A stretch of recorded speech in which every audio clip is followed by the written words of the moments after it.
Commander Jake Morrison sat in his captain's chair aboard the UN's Liberty. Watching the stars drift past through the large viewing screen, ship was quiet except for the soft hum of the engines. His crew of 800 humans was going about their daily work, maintaining the massive colony vessel that had been their home for the past 2 years. Jake was a tall man with graying hair and kind eyes. He had served in the old Earth military before joining the United Nations Space Command. At 45 years old, he had seen enough conflict on Earth to last a lifetime. He was supposed to be helping build peaceful colonies on distant worlds. That was the plan anyway. The communication panel beside his chair suddenly lit up with an urgent red light. Lieutenant Amy Carter, his tactical officer, looked up from her station with concern. Amy was young, maybe 28, with short brown hair and sharp green eyes. She had graduated top of her class from the Space Academy. "Commander, we're receiving a priority transmission from Federation Command," Amy said, her voice tense. "It's marked as Emergency Level 1. Jake frowned. Emergency Level 1 meant something very bad was happening somewhere in the galaxy. The Galactic Federation rarely used that classification unless entire worlds were in danger. "To my private screen," Jake ordered.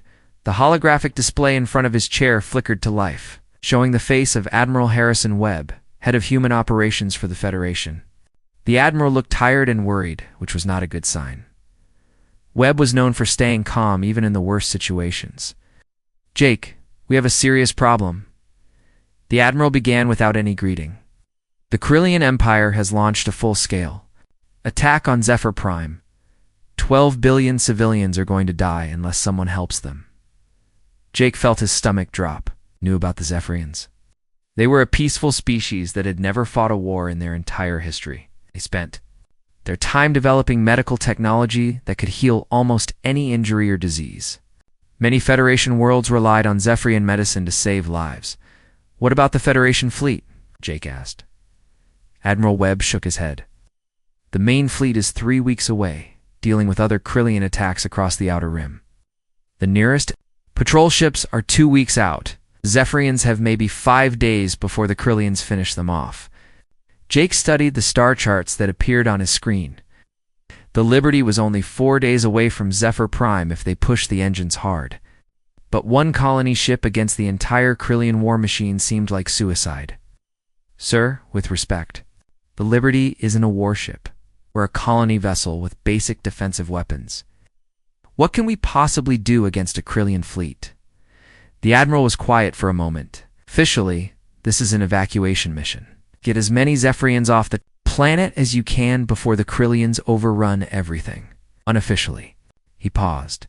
"Jake, you know what humans are capable of when pushed into a corner.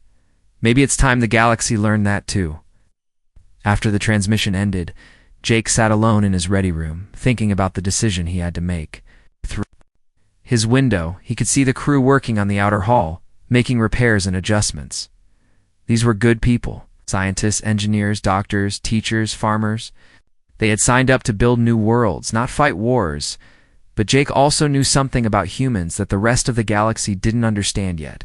Humans had spent thousands of years fighting each other on Earth. They knew war in ways that peaceful species like the Zephyrians could never imagine.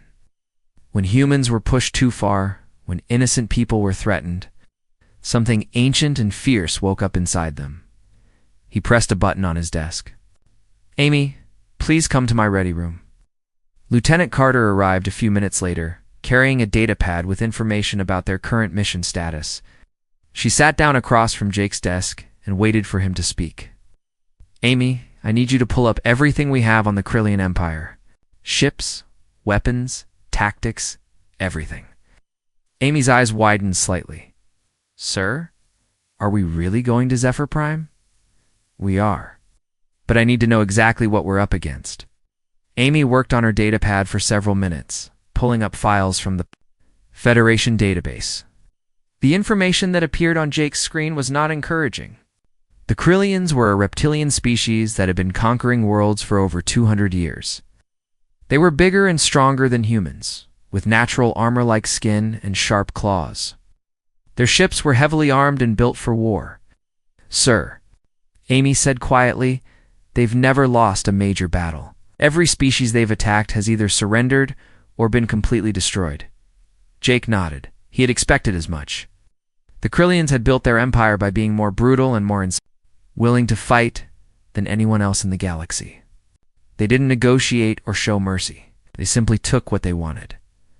What about their numbers at Zephyr Prime? Amy checked her data. Intelligence reports suggest at least 200 ships in the main attack fleet, maybe more. 200. Ships against one. Those were not good odds by any measure. But Jake had learned something during his years in the military. Numbers didn't always tell the whole story. Sometimes the side that wanted to win more was the side that actually won. He thought about the Zephyrians, a species so peaceful they had never even developed weapons. Men, women, and children, who spent their lives healing others, now facing an enemy that showed no mercy. 12 billion innocent people who would die simply because they couldn't defend themselves. Amy, call a shipwide meeting in the main hangar. I need to talk to the crew. As Amy left to make the announcement, Jake stood up and walked to his window again. In a few hours, he would ask 800 humans to risk their lives for people they had never met. He would ask farmers and teachers to become warriors. He would ask colony builders to become the thing that humans did best when they had no other choice. He would ask them to fight. The main hangar of the UNS Liberty was packed with people. 800 humans stood together, talking quietly among themselves. They knew something important was happening. Emergency meetings like this were rare, and the worried looks on the officers' faces told them it was serious. Jake Morrison walked onto the small platform at the front of the hangar. The room fell silent as everyone turned to look at their commander. He could see faces he knew well. Chief Engineer Paul Bennett, a big man with calloused hands who could fix anything. Dr. Lisa Torres, the head of medical, who had saved dozens of lives during their long journey from Earth. Sam Rodriguez, their communications officer, who kept them connected to the rest of the galaxy. These were not soldiers. They were ordinary people who had left Earth to build a better life among the stars. Most of them had never fired a weapon in anger. Many had never even seen real combat except in movies. Friends, Jake began, his voice carrying clearly through the hangar. I'm going to be completely honest with you. We've received orders to go to a place called Zephyr Prime. There's a species there called the Zephyrians. They're in trouble. Wait! Paused, looking at the faces around him. Zephyrians are peaceful people. They've never fought a war. They've spent their time making medicine that saves lives across the galaxy. Right now, they're being attacked by the Krillian Empire. 12 billion innocent people are going to die unless someone helps them. A murmur went through the crowd. Many of them knew about Zephyrian medicine. It had saved human lives, too. Dr. Torres stepped forward slightly, her face showing the concern. They all felt. The Federation fleet is too far away to help in time, Jake continued. We're the only ship that can reach them before it's too late. Officially, our mission is to evacuate as many civilians as we can. But I want you to understand what we're really facing. He activated a holographic display that showed the Krillian fleet. 200 warships appeared in the air above the crowd. The humans stared at the massive vessels, built for destruction and conquest. This is what's waiting for us at Zephyr Prime. 200 Krillian warships against our one colony ship. They've conquered dozens of worlds. They've never lost a major battle. They don't take prisoners, and they don't show mercy. The hangar was completely quiet now. Even the ship's engines seemed to hum more softly. Everyone understood what Jake was telling them. This was likely a suicide mission. I won't lie to you, Jake said. The smart thing to do would be to evacuate as many Zephyrians as we can fit on our ships, and then run, save maybe 10,000 people, and leave the other 12 billion to die. That's what any reasonable commander would do. Paul Bennett, the chief engineer, raised his hand. Commander, what are you thinking instead? Jake looked at the big engineer, then at the crowd around him. I'm thinking about who we are, not just as humans, but as people who chose to leave everything behind to build something better. I'm thinking about the fact that we're the only ones who can help. Captain Nina Brooks pushed through the crowd to the front. She was Jake's second in command, a woman in her 40s with steel gray hair and intense blue eyes. She had served with Jake back on Earth during the Resource Wars. Permission to speak freely, sir? She asked. Jake nodded. Nina turned to face the crowd. I know most of you weren't in the military back on Earth. You don't know what war is really like. But let me tell you something about humans that the rest of the galaxy doesn't understand yet. She walked slowly in front of the platform, making eye contact with people in the crowd. Humans don't fight like other species. We don't follow their rules. When we're pushed into a corner, when innocent people are threatened, we become something else entirely. Dr. Torres spoke up from the crowd. Nina, we're not warriors. We're colonists, scientists, farmers. That's exactly my point, Nina replied. The Krillians expect to fight soldiers who follow military doctrine. They expect predictable tactics and conventional weapons. They don't expect a colony ship full of engineers and doctors and farmers who are angry enough to improvise, she pointed to Paul Bennett. Paul, you've built things that weren't supposed to be possible with the materials we had. You've solved problems that stumped the best engineers on Earth. Then she pointed to Sam Rodriguez. Sam, you've hacked into systems that were supposed to be unhackable. You've found ways to communicate across impossible distances. She looked at Dr. Torres. He said, you've performed surgery in zero gravity during meteor storms. You've saved lives when you had no proper equipment and no hope. Nina turned back to the whole crowd. Every single person on this ship has done impossible things. You've survived in deep space for 2 years. You've fixed problems that would have killed us all. You've worked together as a team when everything went wrong. She paused, letting her words sink in. The Krillians have never faced humans in battle. They don't know that we spent thousands of years fighting each other on Earth. They don't know that we've fought in deserts and jungles and frozen wastelands. They don't know that when humans are protecting innocent people, we become the most dangerous thing in the galaxy. Paul Bennett stepped forward. So what are you saying? Wait.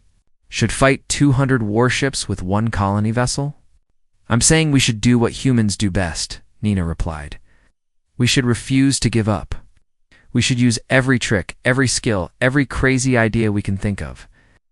We should show the galaxy what happens when you threaten innocent people in front of humans. The crowd was stirring now. People were looking at each other with new expressions. The fear was still there, but something else was growing alongside it. Determination. Anger at the thought of 12 billion innocent people being slaughtered. Jake watched the faces around him change. He could see the moment when 800 colonists became something else. Not soldiers exactly, but something the galaxy had never seen before. Sam Rodriguez raised his hand. Commander, I vote we fight. Dr. Torres nodded. Those medical technologies the Zephyrians developed, they've saved human children too. I vote we fight. One by one, voices rose from the crowd. Fight, fight, fight, within minutes. All 800 humans had voted. Not one person chose to run. Jake felt a smile cross his face for the first time since receiving the emergency transmission. The Krillians thought they were attacking helpless prey. They had no idea what was coming for them. The Un's Liberty dropped out of hyperspace at the edge of the Zephyr Prime system. On the main viewing screen, Jake Morrison could see the beautiful blue and green world that was home to 12 billion peaceful beings. But surrounding the planet, like a swarm of metal insects, was the Krillian fleet. Amy Carter counted the enemy ships from her tactical station. 212 vessels, sir. Battleships, cruisers, and destroyers. They have the planet completely surrounded. Jake nodded. Grimly, even more ships than they had expected. On the planet's surface, he could see the glow of explosions where Krillian forces were attacking Zephyrian cities. Innocent people were dying down there while he watched. Sir, Sam Rodriguez called from communications. I'm picking up a transmission from the Zephyrian government. Chancellor Thesis is requesting immediate assistance. Put him through. The viewing screen changed to show a tall, slender being with pale blue skin and large, gentle eyes. Chancellor Thesis looked exhausted and terrified. Behind him, Jake could see other Zephyrians running back and forth in what appeared to be an emergency bunker. Please, whoever you are, we need help, Thesis said, his voice shaking. The Krillians are destroying our cities. We have no weapons, no military, no way to defend ourselves. Our people are dying by the millions. Jake leaned forward in his chair. Chancellor, this is Commander Jake Morrison of the human vessel Liberty. We're here to help. Tice's eyes widened with hope, then confusion. Humans. I'm sorry, I'm not familiar with your species. How many ships do you have? 1. The hope in Tice's eyes faded instantly. 1 ship. But there are hundreds of Krillian vessels. I don't understand. Is this some kind of joke? Before Jake could answer, another voice cut through the communication channel. It was deep and harsh, speaking in the guttural language of the Krillians. The universal translator converted the words into something Jake could understand. This is Admiral Zaxok of the Krillian Empire. Who dares to interrupt my conquest? Jake straightened in his chair. This is Commander Jake Morrison of the United Nations ship Liberty. Now, you are attacking innocent civilians. Withdraw immediately, or face the consequences. For a moment, there was complete silence. Then a sound came through the speakers that the translator could only describe as laughter.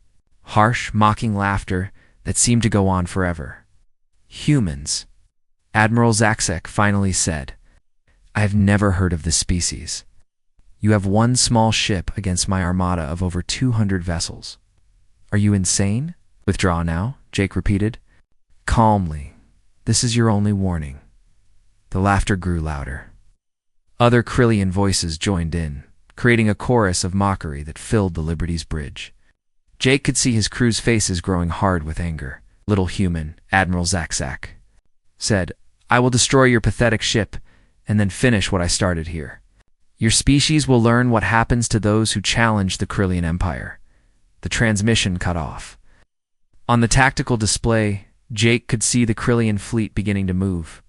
Dozens of warships were turning away from the planet to face the Liberty, Sir Amy Carter said quietly. They're targeting us with everything they have. Energy weapons, missile launchers, particle beams. We're about to be hit by enough firepower to destroy a small moon. Jake turned to Paul Bennett at the engineering station. Paul, are the modifications ready? The big engineer grinned. Commander, you're going to love what we've done to this ship. The Krillians think they know what they're facing, but they have no idea. For the past 4 days, while the Liberty traveled to Zephyr Prime, Paul and his team had been working around the clock. They had stripped out non-essential systems and replaced them with weapons. Mining lasers became ship killers. Construction explosives became warheads. Even the cargo bay doors had been modified to launch surprises at enemy ships. Jake called to the navigation officer. Are you ready to show these reptiles how humans fly? Tony was a young man who had grown up racing hovercars in the dangerous canyons of Mars. He was considered one of the best pilots in human space, but he had never flown in combat before. Sir, I've plotted a course that's going to make them very unhappy. Good. Kelly Watson. Weapon status. Kelly was the ship's security chief, a former police officer from the colonies. She had spent the last 4 days learning to use systems that were never meant to be weapons. All improvised systems are online, sir. We've got surprises ready that aren't in any tactical manual. Jake looked around the bridge at his crew. These people had never fought a space battle before, but they had something the Krillians didn't expect. They had human stubbornness and the willingness to try anything, no matter how crazy it seemed. Sam, open a channel to the entire Krillian fleet. I want every ship to hear this. Channel open, sir. Jake stood up from his chair and walked to the center of the bridge. He thought about the 12 billion innocent people on the planet below. He thought about the Krillians, who believed they could slaughter anyone they wanted. He thought about what it meant to be human. This is Commander Jake Morrison, he said, his voice carrying clearly through space to every Krillian ship. Wanted to know about humans? Let me teach you. He nodded to Tony Phillips. Take us in. Full speed. Right through the center of their formation. The Liberty's engines roared to life, pushing the colony ship forward at maximum acceleration. On the viewing screen, the Krillian fleet grew larger and larger as they approached. Admiral Zaxok's voice crackled over the radio. Human ship is approaching at attack speed. All vessels, prepare to fire. Destroy them. Jake smiled grimly. Amy, as soon as we're in range, give them everything we've got. Show them what happens when humans come to battle. The first Krillian energy beams lanced out toward the Liberty, lighting up space with deadly fire. The battle was about to begin, and the galaxy was about to learn something new about the species, called humans. Jake gripped his chair as the ship shook from the first impacts. Hold steady, everyone. Let's make history. The Liberty plunged into the heart of the Krillian fleet like a comet made of steel and fury. Energy beams from dozens of enemy ships lit up the darkness around them. But Tony Phillips flew the colony ship through the deadly fire with moves that made no sense to anyone watching. Impossible. Admiral Zakzak growled from his flagship as he watched the human ship twist and spin through his formation. A ship that size should be able to move like that. The Krillians had been fighting for 200 years, but they had never seen anything like this. Their enemies always fought the same way, following predictable patterns that made them easy to destroy. But the humans were doing everything wrong, and somehow that made them incredibly dangerous. Jake Morrison held tight to his captain's chair as the Liberty rolled completely upside down to avoid a missile barrage. Amy, return fire. What Paul's been working on. Amy Carter's fingers flew over her weapons controls. The Liberty's modified mining lasers fired, but not at the Krillian ships.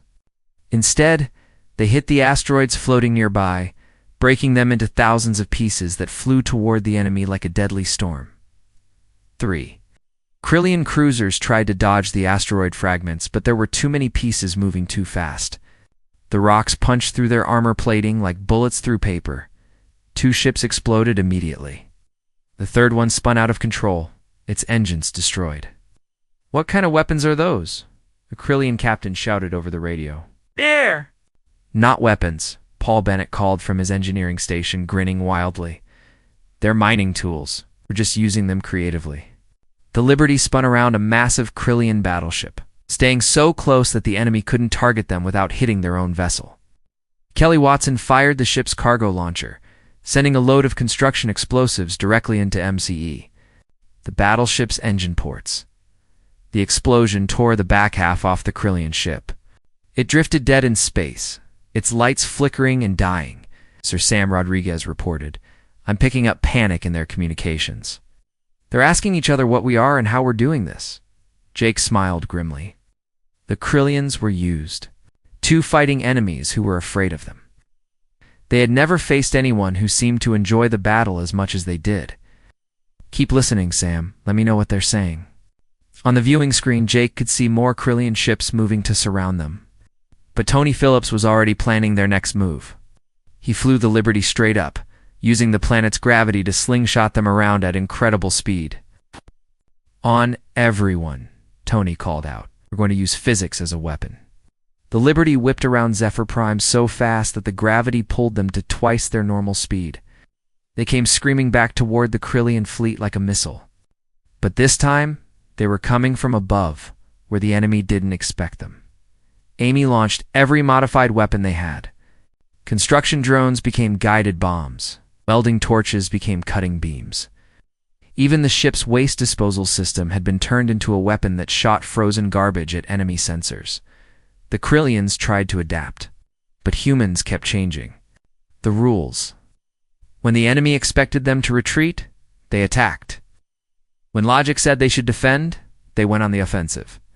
When any sane species would have surrendered, they fought harder.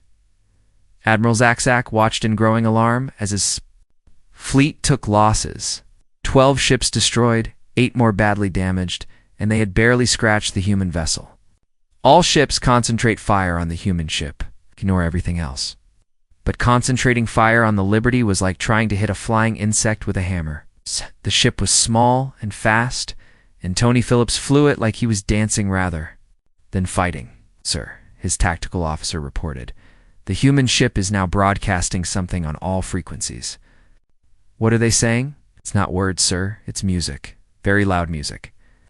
Indeed, Sam Rodriguez had connected the ship's speakers to the external communication system. The sound of human war songs echoed through space, reaching every Krillian ship in the fleet. The music was wild and fierce, full of drums and guitars that seemed to match the rhythm of the battle. The Krillians had sensitive hearing, and the human music was like nothing they had ever experienced. It made their scales crawl and their hearts race with fear they didn't understand. "Turn it off," Admiral Zaxak ordered. "Can't, sir. They're overriding our communications." On the Liberty's bridge, Jake nodded approvingly. "Good thinking, Sam. Make them hear us coming." The battle had been going on for 2 hours, and something impossible was happening. The Liberty was winning. Not just surviving, but actually winning against odds that should have been hopeless. Dr. Lisa Torres worked frantically in the medical bay, treating the crew members who had been injured when enemy fire got through their defenses. But even the wounded were refusing to give up. They patched themselves up and went back to their stations. Commander Amy called out, "I'm reading massive explosions on the planet's surface. The Krillian ground forces are retreating to their ships." Jake looked at the tactical display. Impossible as it seemed, the Krillian fleet was beginning to pull back from Zephyr Prime. Ships that had been bombarding the planet were now moving to defensive positions. "They're scared," Paul Bennett said with amazement. "They're actually scared. Of us." Admiral Zaxak's voice came over the radio, no longer mocking, but filled with confusion and growing fear. "What are you? How is one ship doing this to my entire fleet?" Jake keyed the communication system. "We're humans, Admiral, and we're just getting started." The Liberty dove toward another group of Krillian ships, its weapons blazing and its music playing. In the space of 3 hours, 800 colonists had become something the galaxy had never seen before. They had become the thing that made warriors wake up screaming in the night. They had become the species that other civilizations would whisper about in frightened voices. They had become the humans who came to battle.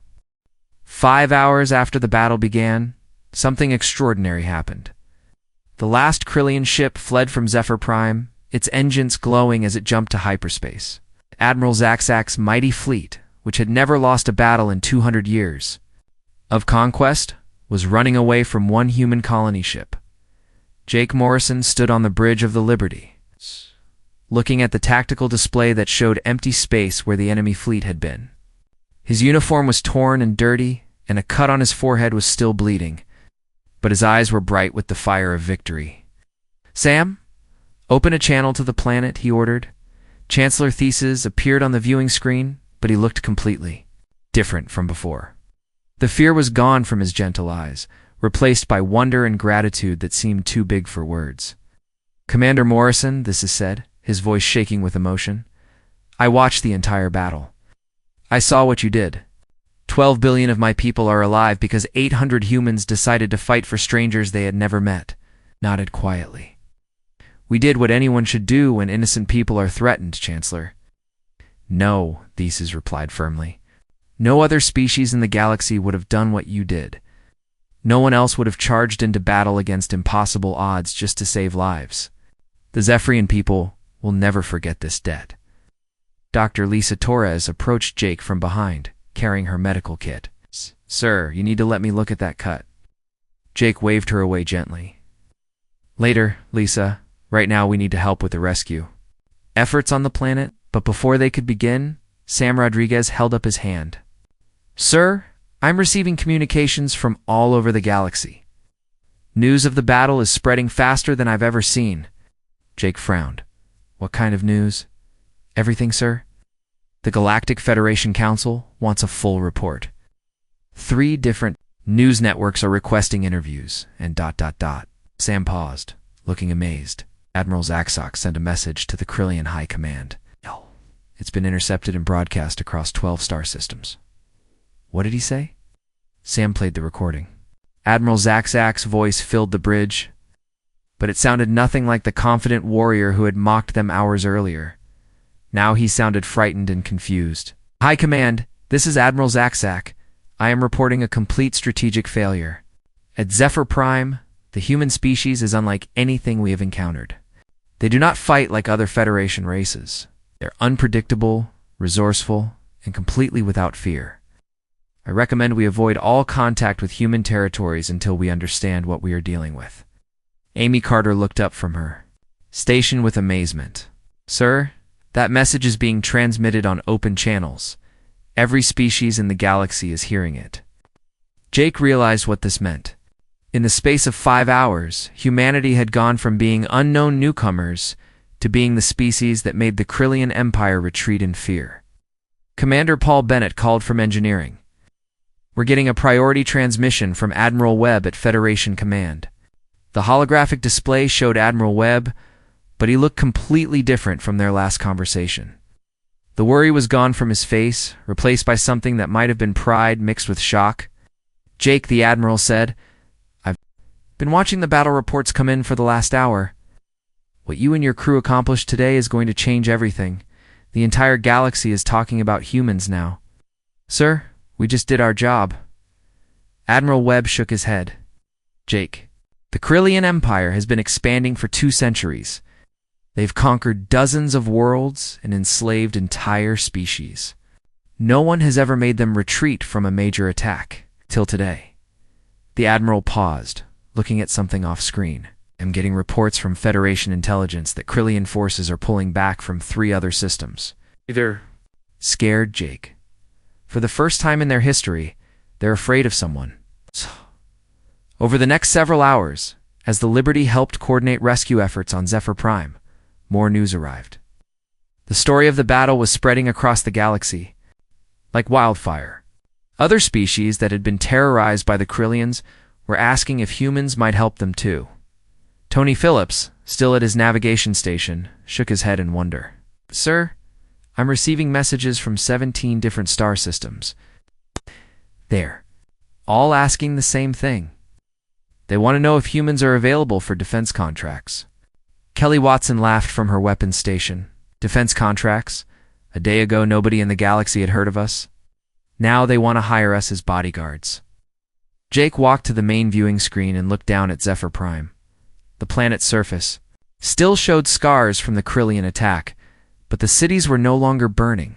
12 billion people were alive who should have been dead.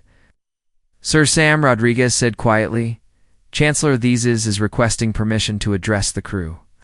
"Put him through to the ship-wide communication system," Tice's gentle voice echoed. "Through every corridor and room of the Liberty, humans of the ship Liberty, I speak for all Zephyrians when I say that we owe you a debt that can never be repaid. You risked everything to save people you had never met. You fought against impossible odds because it was the right thing to do." He paused, and when he continued, his voice was stronger. "But I want you to know that your courage has done more than save lives. You have given hope to every peaceful species in the galaxy, have shown that there are still people willing to stand up to bullies and tyrants." Pirates. Jake thought about the 800 humans on his ship. Yesterday, they had been farmers and scientists and teachers heading to build a new colony. Today, they were the crew that had changed the balance of power in the galaxy. Sir Amy Carter said softly, "What happens now?" Jake smiled as he looked at his crew. "Now we finish our original mission. We build colonies and help people and explore new worlds. But if someone threatens innocent lives again," he didn't need to finish the sentence. Everyone on the bridge understood. The galaxy had learned something important about humans today. When they came to battle, when they fought to protect the innocent, they became something that even the most dangerous enemies feared. The Liberty set course for their original destination, but everything had changed. Word was already spreading. To every corner of the galaxy, there was a new species among the stars, and when evil threatened good people, these humans would come, and when they came, everyone else would cower in fear.